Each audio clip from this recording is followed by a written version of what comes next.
कुर्नी में चुनाव को लेकर काउंटिंग चल रही थी। आपको बता दें कि कल बिहार के कुर्नी में उपचुनाव हुआ था, तो उसकी काउंटिंग चल रही थी और काउंटिंग में इस बात के नतीजे आए कि महागठबंधन को हार मिली और बीजेपी वहां पे शानदार जीत के साथ आगे बढ़ती नजर आई। ये जो हार है और ये जो जीत है वो दोनों के अपने अपने मायने हैं बिहार की राजनीति में। इस हार जीत को लेके एक बात मुझे याद आती है और वो बात थी महागठबंधन से रिलेटेड।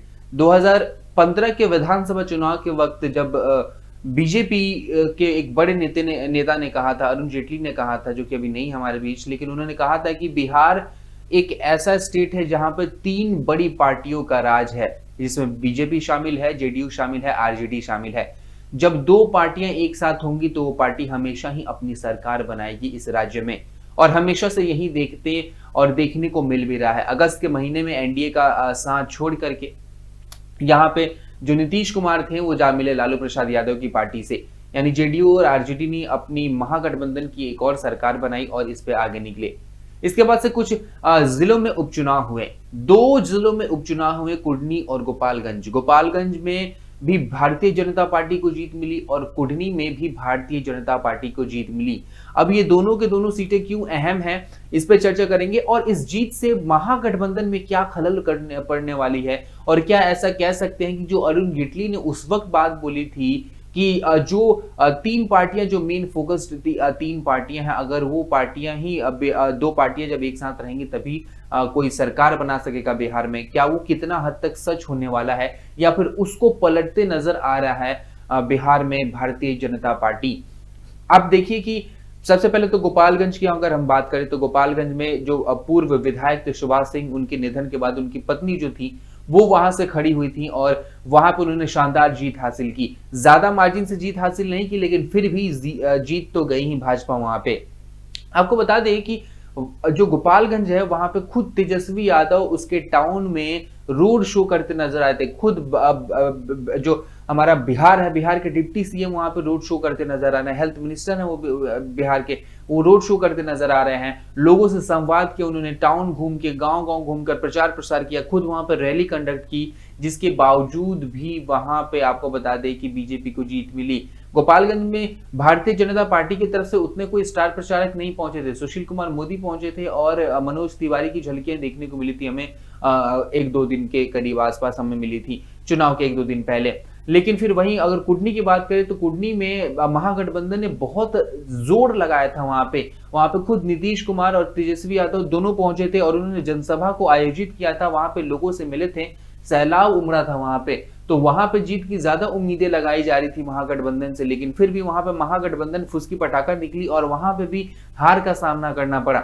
अगर आप महागठबंधन में जुड़ने से पहले जब अगर हम विधानसभा चुनाव की तरफ देखेंगे तो विधानसभा चुनाव में राजद ने इस सीट को अकेले ही एक तरफा ही जीत लिया था भाजपा के प्रत्याशी को हराते हुए, क्योंकि वहां पे उनको किसी का सामना नहीं करना पड़ा था, किसी भी कठिनाई का सामना नहीं करना पड़ा था और उस सीट को आपको बता दें कि आराम से राजद ने जीत लिया था और उसको कोई भी वहां पे तकलीफ नहीं हुई थी। लेकिन वहीं नीतीश कुमार के साथ आते हुए जबकि बोला जा रहा था कि ये एक मजबूत बनाता है किसी 2 पार्टियां अगर मिलती है, नीतीश कुमार तेजस्वी यादव नहीं लालू प्रसाद यादव, महागठबंधन में होने के बावजूद भी वहां पे कुर्नी में हार मिली, तो ये कहीं ना कहीं सवाल खड़ा करता है कि किसके मानसिकता पे, कि नीतीश कुमार के या फिर तेजस्वी यादव की। नीतीश कुमार जाके किसी से भी मिल जाते हैं तो हो सकता है कि कहीं ना कहीं महागठबंधन आपको शक्तिशाली तो बनाता है, लेकिन एक तरफ एक हिस्सा, एक पैरेलल यूनिवर्स ये भी इस थ्योरी को देता है कि लोगों का भरोसा भी उठ रहा है किसके ऊपर से, नीतीश कुमार के ऊपर से भी, और ऐसा कह सकते हैं कि तेजस्वी यादव के ऊपर से भी। ये कभी भी मुंह फुला के रूट के इधर उधर चला जाएगा, हम इसे अपने पास रख लेंगे।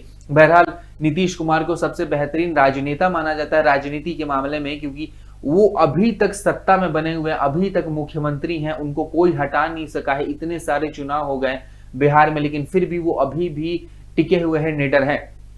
तो इसको लेके तो नीतीश कुमार को कहा ही जाता है कि बहुत ही अच्छे कूटनीतिक है, जैसे अमित शाह को माना जाता है। लेकिन यहाँ पे अगर आप कुर्नी के चुनाव को देखेंगे तो वहां पे यही हमें नजर आता है कि यहाँ पे कमजोर पड़ी है महागठबंधन, और खुद महागठबंधन कमजोर पड़ी है तब इस बात की सबक शायद कहीं ना कहीं मुझे लगता है कि महागठबंधन के नेताओं को भी लगी है। उपचुनाव के नतीजे सामने आने के बाद नीतीश कुमार ने अपने ही लोगों को नसीहत देना शुरू कर दिया। हम उपेंद्र कुशवाहा की बात कर रहे हैं, उन्होंने कहा कि कुर्नी के परिणाम से बहुत कुछ सीखने की जरूरत है। पहली सीख तो ये है कि लोग हमारे हिसाब से नहीं चलेंगे, हमें लोगों के हिसाब से चलना होगा।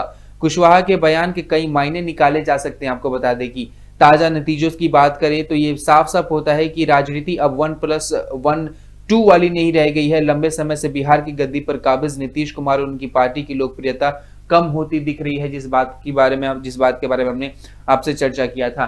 तो ये कहीं ना कहीं नीतीश कुमार की छवि पे एक बहुत बड़ा सवाल खड़ा करती है कि आखिर नीतीश कुमार किस प्रकार से इस कुडनी की सीट को देखते हैं या फिर इस उपचुनाव को देखते हैं और कैसे अपनी छवि को बिहार में एक बार फिर से बदलने की कोशिश करते हैं, क्योंकि उनकी छवि खराब हो चुकी है। उनकी छवि अब सबके मन में यही है कि उनको सत्ता पे रहना है। जिस पार्टी से उनको सत्ता नसीब होगी वो पार्टी उनकी अपनी हो जाएगी, इसमें कोई दो राय नहीं है। ये लोगों के मन में है, ये बिहार का मन है, ये बिहार का मत है। बहरहाल कुडनी की ये रिपोर्ट थी, कुडनी से रिलेटेड एक छोटा सा रिपोर्ट था कि कैसे एक जिला पूरे के पूरे ऐसा कह सकते हैं कि महागठबंधन के जड़ को हिला कर रख दिया उसने।